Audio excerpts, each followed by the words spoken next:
topic of worker entitlements is broad, and in this lecture I address only some aspects of it. I begin by discussing the rights and civil liberties of employees, and in particular the issue of employee privacy. After that, I look at health and safety on the job, and at daycare and maternity leave policies. Civil liberties in the workplace. Employees have all sorts of job-related concerns. Generally speaking, they want to do well at their assignments, to get along with their colleagues, and to have their contributions to the organization recognized. Their job tasks, working conditions and wages, and the possibility of promotion are among the many things that occupy their day-to-day thoughts. Aside from the actual work they are expected to perform, employees, being human, are naturally concerned about the way their organizations treat them. Frequently, they find that treatment to be morally deficient and complain that the organizations for which they work violate their moral rights and civil liberties. Many business observers agree that employees are right to feel this way. You should take your passport with you to work because all your rights as an American citizen disappear the second you walk through the office door. That's a quotation from the president of the National Work Rights Institute. Employees, he continues, quote, think they have the protection of the Bill of Rights. They think they have a right to free speech. They think they have a right to privacy. And they think they have a right to be free of arbitrary punishment. And they're right, except when they go to work, end quote. David W. Ewing, former editor of the Harvard Business Review, agrees. He describes the corporate invasion of employees' civil liberties as rampant. In Ewing's view, two historical factors lie behind the absence of civil liberties and the prevalence of authoritarianism in the workplace. One of these factors was the rise of scientific management and personnel engineering at the turn of the 20th century, following the emergence of large corporations. This shaped the attitudes of companies toward their employees in a way hardly conducive to respecting their rights. As Frederick Winslow Taylor, generally considered to be the founder of scientific management, bluntly put it, quote, in the past, the man has been first. In the future, the system must be first. The second historical factor is that the law has traditionally given the employer a free hand in hiring and firing employees. A century ago, a Tennessee court expressed this doctrine in memorable form. Employers, the court held, quote, may dismiss their employees at will for good cause, for no cause, or even for cause morally wrong, without thereby being guilty of legal wrong. Similarly, a California court upheld this traditional rule shortly before World War I, observing that, quote, the arbitrary right of the employer to employ or discharge labor with or without regard to actuating motives is a proposition settled beyond peradventure. And in 1975, a U.S. District Court in Missouri upheld the traditional position in ruling against a whistle-blowing engineer at General Motors. According to common law, then, unless there is an explicit contractual provision to the contrary, and only about 10% of American workers have such contracts, every employment is employment at will, and either side is free to terminate it at any time without advance notice or reason. The common law, however, has been modified in important ways by congressional and state statutory provisions. The Wagner Act of 1935 was, in this respect, a watershed.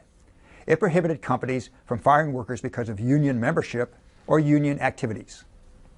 The Civil Rights Act of 1964 and subsequent legislation prohibit discrimination on the basis of race, creed, nationality, sex, or age. Equally important, employees in the public sector, that is, in federal, state, or local government, enjoy certain constitutional protections on the job and can be fired only for cause. And many workers are protected by their union contracts from unjust dismissal. Thus, today working people have protection against some forms of unjust termination, and many of them enjoy the assurance that they can expect due process and that at least some of their civil liberties will be respected on the job. But for many employees, the harsh common law rule remains. The law is not static, however, and some courts have been willing, in specific cases, to break with tradition to protect employees' rights of speech, privacy, and conscience. But although the law seems to be gradually changing, leaving the common law heritage of employer-employee doctrine behind, recent legal developments are complicated and not entirely consistent. The results not only depend on the details of each case, but also vary from jurisdiction to jurisdiction and from court to court. In any case, the moral obligations of people and organizations extend beyond merely keeping within the law. To be sure, some business people not only support employment at will as a desirable legal policy, but also embrace it as a moral doctrine. They reject the normative principle, accepted by most ordinary people, that employees should be fired only for just cause. And they deny that employers have obligations to their employees beyond those specified by law or by explicit legal contract. Their actions, if not their words, suggest that they view the people who work for them as fungible assets, as means rather than ends in themselves, to be used in whatever way is profitable. But nowadays, that is a minority perspective. More and more companies are coming to acknowledge and to design institutional procedures that respect the rights and moral dignity of their employees. Moreover, the firms taking the lead in this regard are often among the most successful companies in the country. This fact cuts against the old argument that corporate efficiency requires employees to sacrifice their civil liberties and other rights between 9 and 5. Without strict discipline and the firm maintenance of management prerogatives, the argument goes, our economic system would come apart at the seams. However, an increasing body of evidence suggests just the opposite. The companies that go furthest to respect employee rights generally have healthier-looking bottom lines than the average company does. Respecting the rights and dignity of employees, and in particular, acknowledging their civil liberties and guaranteeing them due process on the job, can benefit a company by enhancing worker morale and thus the company's competitive performance, and by making it a more desirable place to work, thus attracting good employees. Of course, a company that does not sincerely consider employee rights to have inherent moral importance is not likely to reap the benefits of enhanced business performance. Trust, as many management theorists point out, is the key here, and employees can tell the difference between a company that has genuine regard for their welfare and a company that only pretends to have moral concern. Whether we are speaking of companies or of individuals, acting morally is generally in one's long-term interest. But there's no guarantee that one will always benefit from doing the right thing. However, people or organizations that worry about whether doing the right thing will profit them, or who act fairly and treat people decently only because they believe that doing so is in their self-interest, are unlikely to enjoy the benefits that accrue to those whose lives are genuinely governed by moral principle. People or businesses that act ethically only because they believe it will pay off are liable to act unethically when they think that that will pay off. Privacy. Privacy is widely acknowledged today to be a fundamental right. Yet corporate behavior and policies often threaten privacy, especially in the case of employees. One way this happens is through the release of personal information about employees. The data banks and personnel files of business and non-business organizations contain an immense amount of private information, the disclosure of which can seriously violate employees' rights. Most firms guard their files closely and restrict the type of material that they can contain in the first place, but the potential for abuse is still great, and a wide range of snoops still sometimes manage, legitimately or illegitimately, to get their hands on it. More significant, perhaps, are the threats to privacy that can arise on the job itself. For example, some bosses unhesitatingly rummage through the files of their employees, even when they are marked private. Some companies routinely eavesdrop on employees' phone calls, and a majority of them read their employees' email and monitor their use of the internet. Voicemail isn't safe either. Other companies secretly quiz managers, or even call in private investigators, to gain knowledge about the personal habits and behavior of workers who call in sick. Meanwhile, GPS technology lets companies track employees where they are in company vehicles, often without their knowledge. Equally important is the way organizations attempt to influence behavior that ought properly be left to the discretion of their employees, in particular the efforts of many companies to impose their values on their workers. For example, prominent companies have fired workers for dating or marrying someone at a competing company, and even for dating a coworker in their own company. But it's not only in affairs of the heart where companies sometimes intrude into the personal sphere of employees by imposing their values on them or telling them what to do or think in matters that bear little relation to their jobs.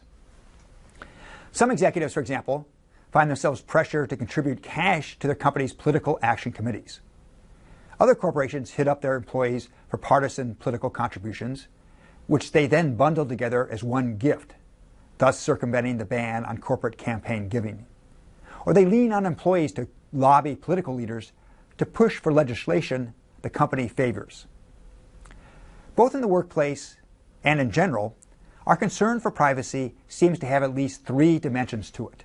First, we want to control intimate or personal information about ourselves and not permit it to be freely available to everyone. We are concerned to restrict who has certain kinds of knowledge about us, the means by which they can acquire it, and those to whom they may disclose it. Second, we wish to keep certain thoughts, feelings, and behavior free from the scrutiny, monitoring, or observation of strangers. We don't want our private selves to be on public display. Third, we value being able to make certain personal decisions autonomously. We seek to preserve and protect a sphere in which we can choose to think and act for ourselves, free from the illegitimate influences of our employers and others. There is, however, no consensus among philosophers or lawyers about how precisely to define the concept of privacy, how far the right to privacy extends, or how to balance a concern for privacy against other moral considerations. All of us would agree, nonetheless, that we have a clear right to keep certain areas of our lives private, and that we need to have our privacy respected if we are to function as complete, self-governing agents. Even when a genuine privacy right is identified, the strength of that right depends on circumstances, in particular on competing rights and interests. Privacy is not an absolute value. Corporations and other organizations often have legitimate interests that may conflict with their privacy concerns of employees.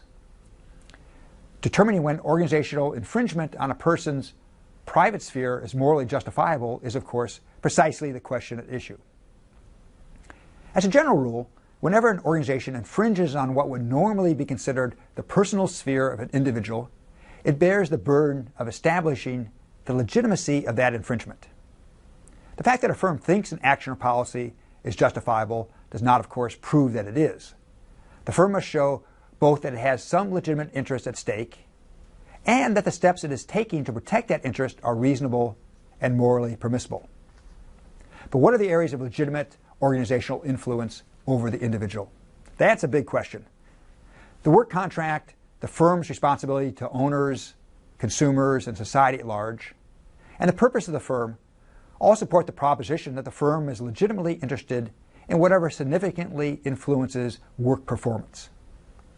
The truth of that general proposition, however, doesn't give us easy answers to all cases. Companies are legitimately concerned with employee dress and appearance, for example, but it's questionable whether it is justifiable to fire female employees for refusing to wear makeup, for tinting their hair, or for wearing it in cornrows, all of which have happened. Companies and other organizations often exaggerate the potential harm to their image from off-the-job conduct by their employees. The political activities of a corporate executive, for example, could possibly affect the image that a firm wishes to project, but what an obscure worker on the firm's assembly line does off the job would probably have little or no impact on the company's image. Companies and other organizations do have an interest in protecting their good names, and sometimes the off-duty conduct of employees might damage an organization's reputation. But in practice, damage is often difficult to establish. For example, 2 IRS agents were suspended for mooning a group of women after leaving a bar. Would you agree with their suspension? An arbitrator didn't, and he revoked it. He couldn't see that their conduct damaged the IRS's reputation. Health and safety. I turn now to a different area of workplace concern, namely health and safety on the job.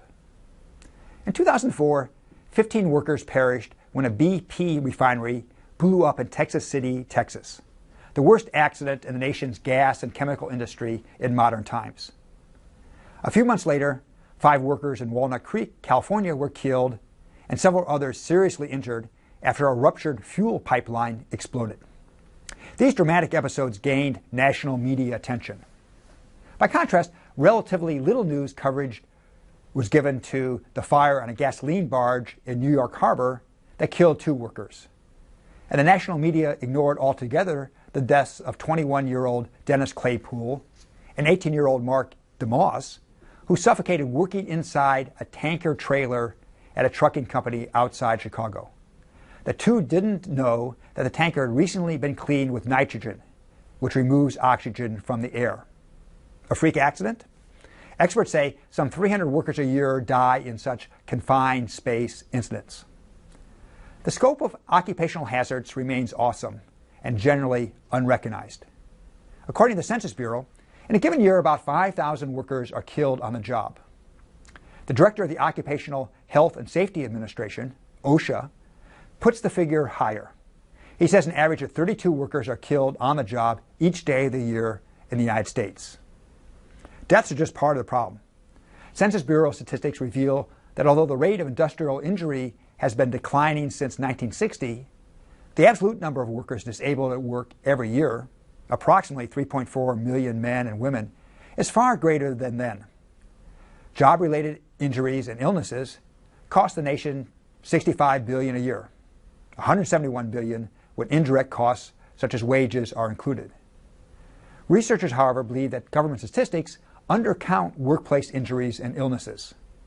And when we take into account health problems that stem not from specific identifiable events on the job, but rather from years of labor or from long-term exposure to hazardous substances, then the problem escapes reliable measurement. Employers clearly have a moral obligation not to expose their workers to needless risks or to negligently endanger their lives or health. In the case of a drilling company that lowered a 23-year-old worker to the bottom of a 33-foot deep, 18-inch wide hole where he then suffocated, a Los Angeles prosecutor put it this way, quote, "Our opinion is you can't risk somebody's life to save a few bucks. That's the bottom line." Issues of legal liability aside, however, employers are not morally responsible for all workplace accidents. Sometimes coworkers are negligent or act irresponsibly, and sometimes the victims themselves may have behaved stupidly or failed to exercise due care. Sometimes, as people often say, accidents just happen. Moreover, nothing in life is free of risk, and we often judge the risk worth taking. For example, when we choose to drive a car. And in some circumstances, or in certain occupations, an injured worker can reasonably be said to have voluntarily assumed the risk. Although there is some truth in all these points, they are also somewhat misleading about the nature of accidents. To begin with the assumption of risk, the proposition that Dennis Claypool, Mark DeMoss, or the young Los Angeles man who died at the bottom of the shaft can be inferred to have freely and voluntarily decided to gamble with their lives is dubious, to say the least. That would require them to have been fully informed of the danger and to have freely chosen to assume it, which is rarely true of workers who are just doing what the boss tells them to do. Informed consent entails that employees have a moral right to refuse work when it exposes them to imminent danger, and that employers are wrong to reprimand or otherwise retaliate against them for doing so. The Supreme Court has acknowledged this to be a legal right, too. In a crucial workplace decision, it ruled in favor of 2 employees of the Whirlpool Corporation who had refused to follow their foreman's orders to undertake activities they considered unsafe. Of course, what constitutes an imminent danger may sometimes be open to debate, and workers should always take the least disruptive course of action open to them. Employers, for their part, should inform workers of any life-threatening hazards, and indeed a number of states make that a legal requirement. Still, employees are often unaware of the dangers they face, many of which may be long-term rather than imminent hazards. Take the electronics industry, for example. It may look safe in comparison with other occupations, but behind its clean, high-tech image lurk long-term health hazards for workers. in particular from the chemical toxins that are indispensable to the manufacture of computer chips. Putting aside assumption of risk and the right to know about and refuse hazardous work, let's turn to the causes of workplace accidents. As previously stated, it seems that accidents often result not from direct employer malfeasance, but rather from employee blunders, coworker negligence, or just plain bad luck with nobody at fault. According to safety experts, though, this way of thinking is inaccurate. Industrial accidents don't just happen, they are caused by inadequate worker training, sloppy procedures, lack of understanding of the job, improper tools and equipment, hazardous work environments, poor equipment maintenance, and overly tight scheduling. And these are all matters that fall within the purview of the employer. For example, when some heavy machinery crushed his ankle, Michael Rodriguez was unable to leave his workplace and get to the hospital for several hours. That's because, until unfavorable publicity forced a policy change, the Walmart store where he worked would lock its employees in at night, and there was no one on duty with a key. Workplace injuries, most experts believe, are related not to shortcomings in technology, but to unsafe human behavior resulting from poor job practices and a workplace environment that fails to put safety first. The key to a safer workplace, as one risk management consultant puts it, is not engineering, but changing the company's hidden culture. That is, quote, the unspoken rules that are adhered to, unquote, to one that is proactively oriented toward worker safety. Daycare and maternity leave. One sometimes overlooked area in discussions of working conditions and employee entitlements is the provision of maternity, paternity leave, and child care services for workers with children. The need for both these things is steadily growing as more and more women enter the paid labor force. Women's participation in the labor force has nearly doubled since 1960. Today, they constitute nearly half of it. In 1960, only 18.6% of married women with children under the age of 6 were in the paid labor force. Today, about 60% are. And the number of families with a stay-at-home parent has slumped from 71% in 1960 to 28% today. Despite these statistics, the United States lags behind other industrial nations in the provision of child care. Those countries, unlike the United States, view child care as a national responsibility and publicly subsidize it. The situation is even more striking with respect to maternity leave. Based on research on 168 countries, a Harvard School of Public Health study found that more than 160 of them guaranteed paid maternity leave, whereas only unpaid maternity leave is mandated in the United States, except in California, which began requiring paid family leave in 2004. Similarly, 139 countries require paid sick leave, with 117 of them ensuring at least 1 week. The United States, however, guarantees only unpaid time off for personal or family illness, and then only if you work for a company with more than 50 employees. Even so, corporate America has recently been campaigning to tighten the rules for unpaid medical absence. Given that women in our society continue to bear the responsibility for child rearing, their increasing participation in the paid workforce represents a growing demand for reasonable maternity leave policies and affordable child care services. Nor is that demand likely to be diminished. Many families are unable to make satisfactory child care arrangements, either because the services are unavailable or for the simple reason that the parents cannot afford them. An estimated 5 million children are thus left alone without any supervision while their parents work. The need for child care services is particularly acute among single-parent families, 91% of which are headed by women. Single mothers have a higher participation rate in the workforce than do married mothers. Nevertheless, many of them are too poor to pay for satisfactory child care services. Some companies try hard to help with employee child care. Campbell Soup, Procter & Gamble, IBM, Polaroid all have good records in this regard, as do America West Airlines, Goldman Sachs and Company, Time Warner, and Chase Manhattan Bank. Unfortunately, despite these encouraging examples, the overall record on child care is not too impressive. Many companies feel little or no obligation to offer child care services, primarily because initiating and maintaining such programs cost money. Yet viewed from a broader perspective, daycare arrangements set up by companies themselves or by several companies together in the same area are socially cost-effective. Moreover, a number of business writers argue that offering child care as a fringe benefit and dealing as flexibly as possible with employees' family needs can prove advantageous for most employers. Such policies can be cost-effective in the narrower sense by decreasing absenteeism, boosting morale and loyalty to the firm, and enhancing productivity. This is an important consideration. Even more important are the underlying moral issues. First, women have a right to compete on an equal terrain with men. The legal requirement that large firms provide at least unpaid maternity leave and reinstatement respects that right. Whether companies should also provide paid maternity leave is more controversial, although one might argue that paid leave is necessary to give substance to that right. Or one might defend such a policy on the utilitarian ground that would enhance total social welfare.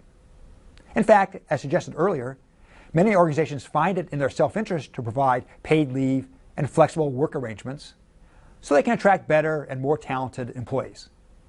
And some are working hard at luring stay-at-home moms back to work. Unfortunately, the trend in many companies toward tough performance standards and no-fault absence policies can penalize workers for missing work regardless of the reason. Second, from various ethical perspectives, the development of our potential capacities is a moral ideal, perhaps even a human right.